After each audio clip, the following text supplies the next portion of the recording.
Welcome to Good Evening KU. I'm Rosie Pike, and today we have a special edition to the show because we are celebrating William Allen White Week here at KU.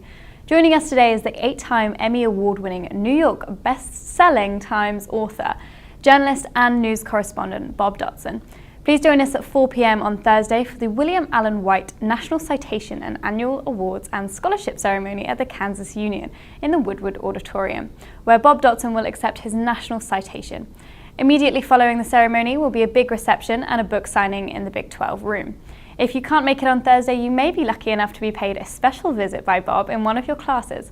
After the break, we'll be back with Hank Cavanero. Stay tuned and you won't want to miss this.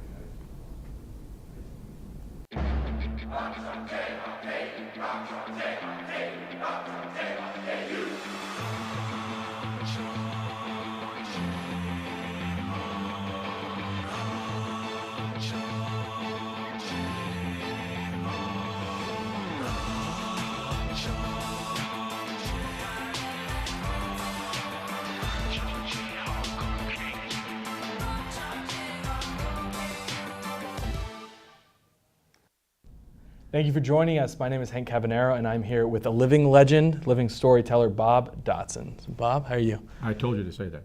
You did. Living legend. That's how I always start. Those were your words, not mine. Yes, mine. Because you are somebody, right? I am somebody. So first, I just kind of want to talk to you about how you got here to KU. So if you just kind of want to tell the story, because we know you didn't come here as a journalism major. No, I love my grandfather who lived in Hiawatha, Kansas. And he graduated in 1910 from the law school. And he used to drag me down in front of the law building, and he'd invite me to all the football games, basketball games and stuff. I grew up in St. Louis. And he'd say, "See that statue out front?" "Yes, sir." "That's Uncle Jimmy Green." "Yeah." "Oh, I knew him before he was a statue. You ought to come here, you know." So I came here to be a lawyer, like my grandpa, who I loved, except that they had a little radio station back in those days in the basement of Hoke Auditorium called KUOK. And I kind of got hooked, and the rest is history. There you go. Mm-hmm. So what was your favorite part about KUOK? Well, I got to meet all the great athletes, because even in those days they were trying to figure out, what'll I do when I can't run anymore? Well, I might get into broadcasting, because that was a new deal here, you know. In fact, it was so long ago that they had no degree in the journalism school for broadcast news. You got that, my degree is in speech and drama. What's this deal? No, but it's and then they would have you take a few courses, you know, over in the journalism school, and eventually they during the time I was here, they melded the two together. But that's how long ago it was. But I got a chance, like, you know, Gale Sayers, the great really? Football player. Yeah. I mean, I was like his engineer on KUOK, and it's like, this is really great. And Jim Ryan, you know, hello, how are you? I run fast, you know. And so, you know, for a kid that was a sophomore in college, you know, you got to hang out with all these guys. I thought, this is even better than being a lawyer. Yeah. Yeah, that's pretty cool. It's now KJHK, not KUOK. And it's not in the basement of Hoke Auditorium. Not in the basement. We didn't even have a toilet, by the way. Really? No, it was you had to go outside like at 9 o'clock or 10 o'clock at night, and then go up and find it in the bowels of Hoke Auditorium. Wow.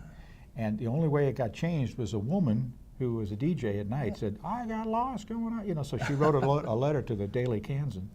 And suddenly it got to be the big deal, and they put the toilet in KUOK. So, you know, we did. There you go. So were you a part of that campaign? No. No. No. Are you kidding?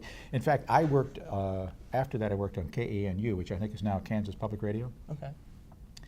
And they had a thing on Saturday nights, and they were supposed to sign off at 10 o'clock, and we all had dates like at 10:02, right? Mm-hmm.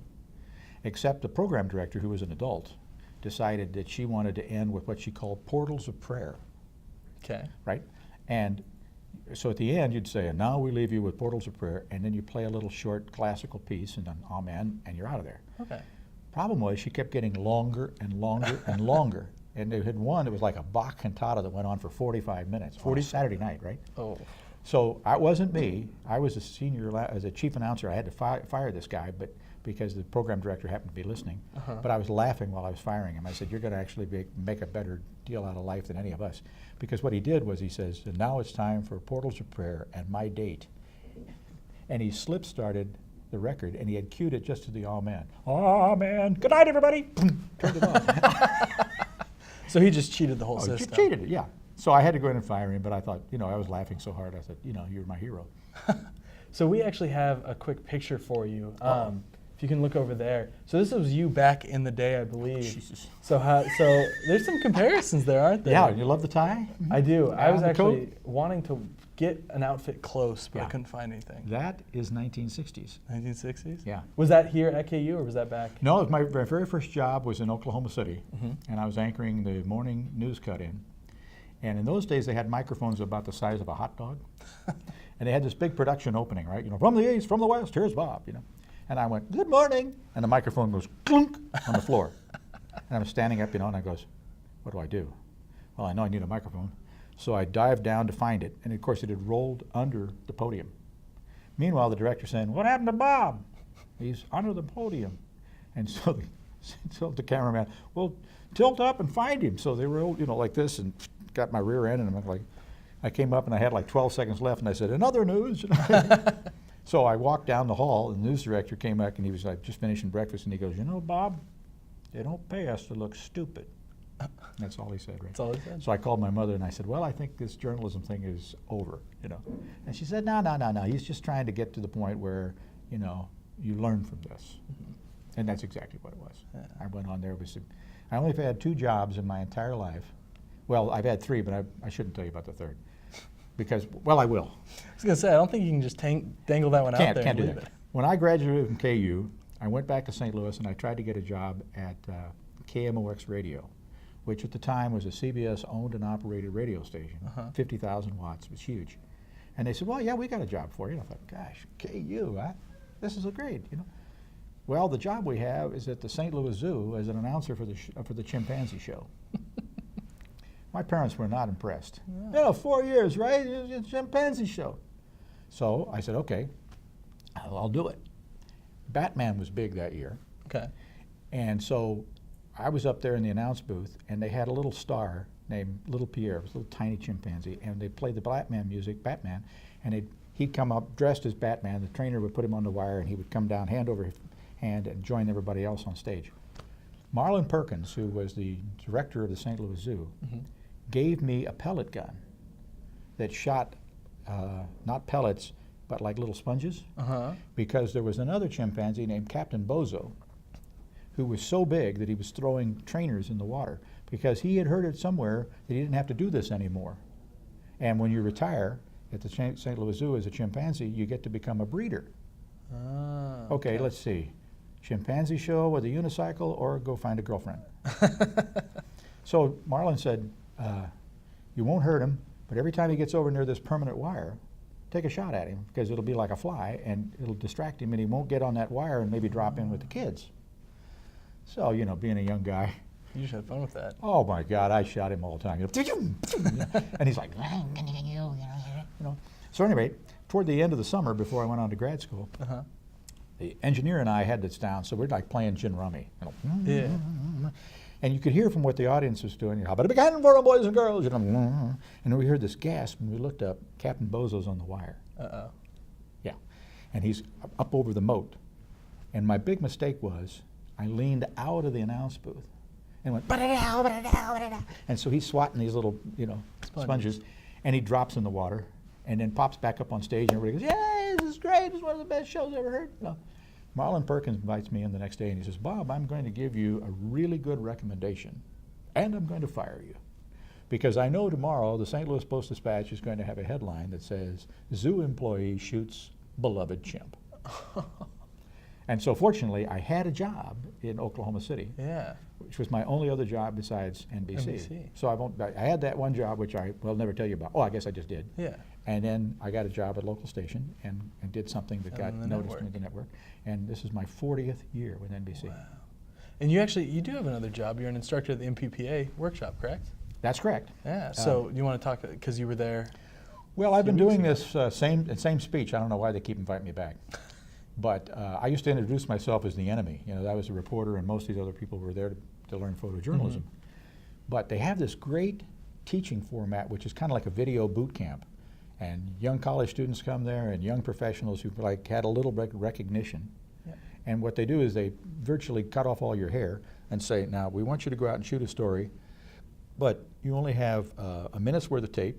I mean, 5 minutes worth of tape, and you have to shoot a beginning, middle, and ending. and then you have to edit it down to 59 seconds, no sound. Yep. And you can do whatever you want, but when you come back to show it for a critique, you have one sentence to set it up. So visually, it has to actually tell a tale. Well, of course, people fall on their face the first time because they think, well, if the sun had come up over here, if I had a better camera, if I had more time. But after about 2 or 3 days, they get the hang of it, and it's like learning good judo moves. You know where to go when you don't have control. And so a lot of people have come through there and gotten really great jobs. So I started speaking there in 1970, and I've only missed twice. Really? Yeah, because I think it's important. A lot of my friends say, after 45, if you don't give something back, you really have no excuse to complain about how this whole world's going to hell in a hot box and not doing it. And remember, students, the golden age of any profession is 2 years before you joined it. Everybody at my age is going to tell you it's all over. We used to have a lot of fun. You're not going to have any fun. By the way, you're not going to get any work. But remember, I started working at the chimpanzee show, and I've managed to. You've made a few steps since then. I hang in. Hang in. Yeah. But so you talked to the MPPA, and then you've won quite a few awards. Is that correct? Well, if you live long enough, they start. It's kind of like the William Allen White Award, which I thought immediately when Dean Brill called me, I thought, oh God, I must be old. When they start giving you those kinds of awards like Emmys and what have you, you figure, okay, it's just because I've been around a long time, and it's kind of like the Oscar for outstanding life. Going like, well, right, they're going to bring me out and make them like. No Walker tomorrow. No though, Walker right? tomorrow. No Walker. No, Okay. no. But yeah, you have a few national Emmys. We have a few pictures here too. Ah, that's my brother. Good-looking guy. Oh, really? No, I'm just kidding. And this was your 9th Emmy, correct? That picture? That's correct. Yeah. And 11 nominations. Wow. You want to talk more about that? Well, no, I just think that it's wonderful that people like these kinds of stories, but I think the key is that I do investigative reporting on seemingly ordinary people. So it's one of the most underreported segments of America, us. We report on the Kardashians, we report on all of our politicians who are running for president, and certainly sports figures over and over and over again. But, maybe seemingly ordinary people have already solved some of the problems we face today. So whenever I go out to do a story, there's a story on the surface which is probably interesting enough to come do, but there's also the story underneath that makes it, reverberate in people's lives, because they said, my God. Well, classic case in point, the island of Crete figured out how to put toilets inside of houses 1,500 years ago. But 1,500 years before Jesus was born, they had toilets in houses on the island of Crete. Okay. And the only people who paid attention were the Romans. They had toilets inside houses. And then on a Friday night, a bunch of frat guys from the Middle East came over and they sacked Rome. And we forgot, because we never asked the people who know how to put toilets inside of buildings how to do that. The next toilet inside a building was 1829. A hotel in New York City. Really? So 3,000 years before, they'd figured out how to do this. But nobody asked the guys, how did you do it? So we had to reinvent it 3,000 years later. And I think we're in the same situation today, because we got plenty of reporting on Kim Kardashian's rear end. And certainly the politicians who go out running for president who say the same 6 things for the next 18 months. Yes. I mean, they're covered forever. Oh yeah. But it never really moves. It never moves the marker. You know exactly what they're going to say, right? But on the other hand, who talks to your great uncle or your Aunt Mary, who probably has solved something that might save you a little time? And that's what I'm saying. That's the kind of, if people are looking to find out, especially in media, a place to put their life, why not go talk to us and do it in an investigative way, so you pull out something that might save people some time? We actually have an example of one of your pieces of work. So we showed you a little bit before. Do you want to just kind of talk about how you want to talk about the story before we show a little expert? Well, I'll just set it up a little bit. I was walking to work over a period of a month, and I kept looking at this guy who was selling stuff on a street corner, and it struck me he was wearing a $1,000 suit. Now, probably in New York City it was a $2,000 suit, but I wondered, how could you get a $1,000 suit if you were selling potato peelers? All right, so let's show this little quick excerpt. You won't believe his warehouse. So where do you keep the potato peelers? Right in here. Boxes and boxes in his Park Avenue apartment. Really? Yep, Park Avenue. Never underestimate a small amount of money. Gathered by hand, 6 days a week, for 60 years. Now, why would you buy 4 peelers if they last a lifetime? Because you've got 4 friends, that's why. Joe's business makes him something of a mystery man in this posh neighborhood. Some people suspected that he might be Sean Connery. Just pull the handle, just try it.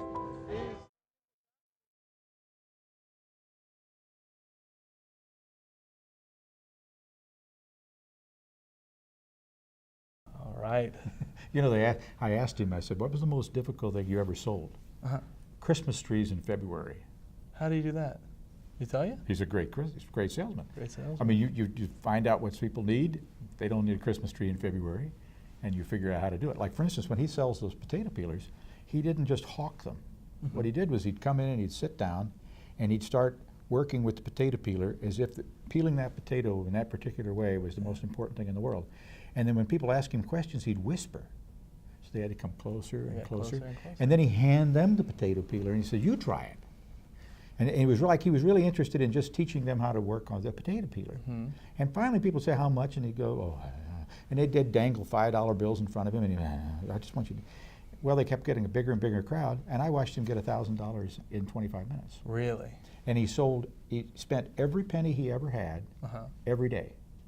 He'd go out and, you know, pay off whatever it was on his Park Avenue apartment, and he'd buy a bottle of champagne, and he'd go off and do his things. And he said, I love the uncertainty of starting every day with your wits and figure out how to make money from that. So when he passed away, he had these grandchildren, and he left them 900 potato peelers. Really? And he said, learn how to sell these and you'll be able to go to college. Have you talked to the Oh, they learned how to, yeah, they're doing fine. And some of them are going to college now. Really? Yeah. Have you followed up with them since they've gone to college? I follow up with all these people because when I do them, you know, I really get into their lives. And in many cases, I mean, some stories I've followed for 30 years to find out what the hell happened. And I didn't initially start to do that, but people were so caught up in the characters. Yeah, of course. They want to find out. It's not like reading a good novel that comes with serials, you know. So I never thought that I would be doing this 40 years later. But I think the reason I'm doing it is because of the internet. You know, I'm not one of those guys. I once did an interview with an old photographer, and he says, I want to be treated in old age as if I'm a fine antique people want in their living room, and not some piece of junk they move into the garage. Okay. And he said, so, you know, you got to stay current. So that's what I do. I mean, you know, about 6 million people watch the Today Show every morning and watch these stories, but if you put them on the internet, which they are afterwards, in the next 6 months, some of them got 20 million hits. And I don't mean just clicks. They actually have to sit through 15 seconds of a commercial, and then people from all over the world were watching it. So I think one of the reasons why I still have a job is that when you go back and ask for production money, you say, well, you know, it's not just one time and over. It's, you know, it's on the social media. Yeah. And so I tweet and I blog and I do all the things that, you know, everybody else does. But I've tried to brand these stories because they are unique in the way they do it. And I think that's, I mean, if I were in media today, I would take a marketing course. Because even if you're working for just one company, in the old days, you could get all of your money from one entity in that company. Like you work for the Today Show or Nightly or Dateline or whatever. Yeah, of course. Now you have to go say, you're going to sell a little bit to the, you know, the medical arm, a little bit to the business arm, a little bit to this, you know, and you get a group of this cash money, and that's how you get to go out and do a story. And that's all marketing. Yeah. Because you can't just go out in and say, well, we ought to do this because it's the thing to do and I'm really pretty good. Yeah. You know, what you got to do say is, it fits. It's something you need. It's only going to cost you a quarter, and off you go to the races. And so everybody says, okay, I'm in. And then pretty soon you have enough to go off and have fun. Yeah. And you were talking earlier to one of the classes about how you almost have to market yourself as well, correct? Oh, absolutely. Yeah. And you have to play against type because, you know, most people who are they're young, they come in and they bump up against reality that the world isn't the same way as it was at KU. Of course. And then they start to get burned out. And then they meet the really old guys like me who are already burned out. So the two burnouts are like, you know. But instead, I mean, for instance, people ask me all the time, how do you get 4 minutes on the Today Show? Of course. Well, I started doing 59-second stories. At a time when it was only 1:10, you know, that every morning somebody would call up and say, I need 1:20. I need 4 minutes. I need 3 minutes. And of course the executive producer said, great, but you're going to be done in 1:10. So I decided I would spend a whole year doing 59 seconds. Okay. The governor could be killed. I did 59 seconds. I never asked for more time. Not 1:01, not a minute 10, but 59 seconds. So 59. every morning the boss gets 11 seconds back. And while I was doing that, I borrowed somebody's camera, and I found a story that could go longer. And then I shot it. Okay. And then I edited it myself. And then I ran it by everybody that I was admired. You trusted, yeah. And they kept saying, do that, try it a little bit. And so we polished and polished and polished, had it all done, had it in my back pocket on the year anniversary of doing this 59 seconds. And obviously people who sign in paychecks saying, Dotson, what the hell's he doing? He's doing 59 every day. Right. So I walked into the boss and I said, I think I've got this story idea that could go a couple of minutes. And the guy said, would you like to have 4? And I've had 4 minutes ever since. There you go. Because they saw that you had learned the craft. And that if they gave you more time, it wasn't just to let you run that interview a little longer because you couldn't possibly find a way to cut it, that kind of thing. But that you knew how to build a story. And whether it's long or short doesn't make any difference. It's going to be okay. And so that's how I had the opportunity to do it. And the other thing that I found was that it's not a question of being dealt a good hand. I don't always work with the best crews. I don't always come up with great ideas. But I think I've survived because I've learned to play a bad hand well, over and over and over. Because that's really life, right? That's what it is. It's not like, okay, everything is perfect. And sometimes when you have all the time in the world and you're working with the greatest people, you're waiting for the other guy to save you. And so you're not producing your best stuff. But if somebody says, all we got left, the Apollo 13 is crashing and all they've got is a plunger and toilet paper, how do we get them out? So you go, okay, you start thinking about the plunger and the toilet paper and you come up with a solution with very small, help, and boom, that might be the most enlightened thing. Yeah. So it's not always that you have all the great things to do that provide the best stories. Well, from starting here at KU in a small station and now your William Allen White Award. Well, that's because I changed my jacket, as you noticed from that other shot. I think that was it, actually. Yeah. Well, congratulations on the award, and Thank that's it for this. We're going to throw it to a break. Thank you. Where you go to college makes a statement about you. This place will become a part of you, your identity for life.